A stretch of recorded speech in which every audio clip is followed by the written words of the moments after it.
The Pluralism of Julius Evola.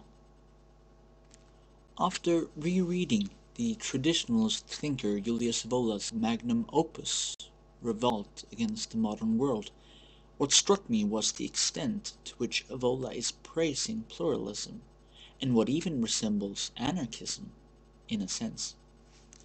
Evola appears to see the use of force to preserve traditional institutions as a sign of decadence, maybe even a sign that these institutions have already lost their sacrality.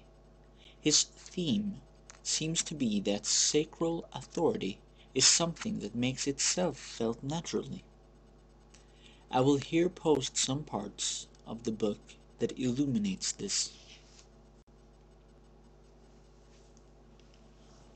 From a political perspective, the congenital ethos of the Germanic races conferred to the imperial reality a living, stable, and differentiated character. The life of the ancient Nordic Germanic societies was based on the three principles of personality, freedom, and faithfulness.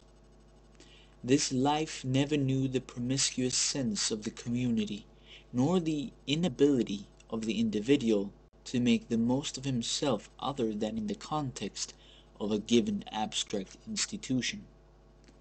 In these societies, to be free was the measure of one's nobility, and yet this freedom was not anarchical and individualistic, but it was capable of a dedication that went beyond the person, and it knew the transfiguring value that characterized the principle of faithfulness toward one who is worthy of obedience and to whom people willingly submit themselves.